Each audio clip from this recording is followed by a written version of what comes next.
আসসালামু আলাইকুম। হায়ার ক্লাসে সবাইকে স্বাগত জানাচ্ছি। আমি আসাদুজ্জামান মিরন। আজকে যে ব্যাপারটা নিয়ে আমরা কথা বলবো সেটা হচ্ছে সার্বজনীন গেট। আসলে সার্বজনীন গেট বলতে আমরা কি বুঝি? আমরা নর্মালি জানি যে ন্যান্ড এবং নরকে বলা হয় সার্বজনীন গেট। কেন ন্যান্ড এবং নরকে সার্বজনীন গেট বলা হয়?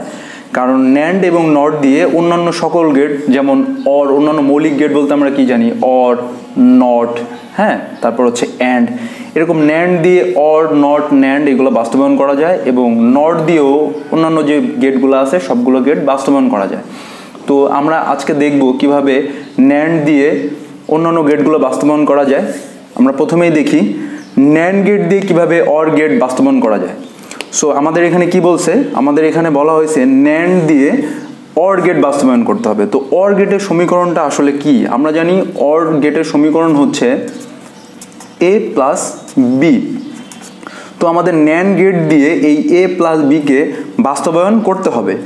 আমরা প্রথমেই হচ্ছে একটা এ নট নেই এবং তারপরে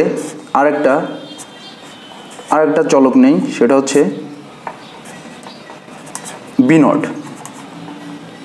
আচ্ছা, এখানে হচ্ছে এটা এ নট এবং এটা হচ্ছে বি নট। এ নট এবং বি নট দিয়ে অনেকে হয়তো বা কনফিউজড হতে পারে যে এটা কীভাবে হলো। আমরা নর্মালি জানি যে একই চলক যদি দুইবার ইনপুট করা হয়, একই চলক, ধরেন চলক এ এবং চলক এ, একই চলক যদি ন্যান্ড গেটে দুইবার ইনপুট করা হয় তাহলে তার আসে হচ্ছে তার কমপ্লিমেন্ট। এটা কিভাবে আসে? যেমন এ ইন্টু এ, এখানে দুইটা এ আসবে, তো দুইটা এ এবং ন্যান্ডের কারণে উপরে একটা কমপ্লিমেন্ট আসবে।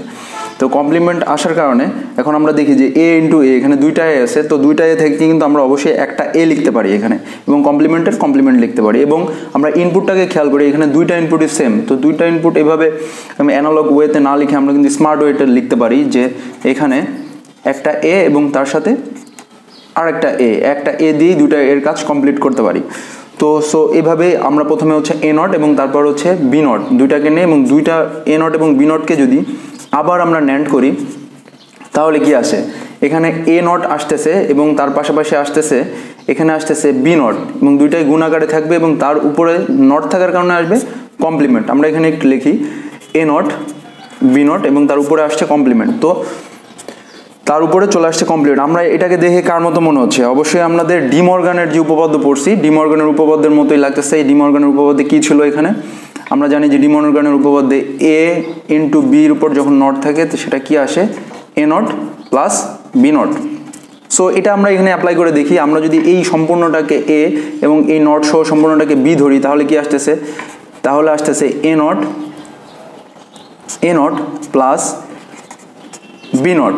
সো এখান থেকে আমরা জানি যে কমপ্লিমেন্ট যদি কাটা যায় তাহলে থাকে এ এবং প্লাসই থাকবে এবং কমপ্লিমেন্ট কাটা গেলে এ। তো সো আমরা দেখতে পারতেছি এখানে এ প্লাস বিকে আমরা ক্লিয়ারলি পেয়ে গেছি, মানে অর গেট আমরা চলে আসছে এবং এই অর গেটটা বাস্তবায়ন করলাম আমরা কিসের মাধ্যমে? ন্যান্ড গেটের মধ্যে। আপনারা এখানে চিত্রটা যদি খেয়াল করেন, এখানে দেখেন প্রত্যেকটাই এখানে ন্যান্ড গেট রয়েছে, এখানে ন্যান্ড গেট ছাড়া অন্য কোনো গেট কিন্তু নেই। ধন্যবাদ। এরপরে আমরা দেখব কিভাবে ন্যান্ড গেট দিয়ে অ্যান্ড গেট বাস্তবায়ন করতে হয়।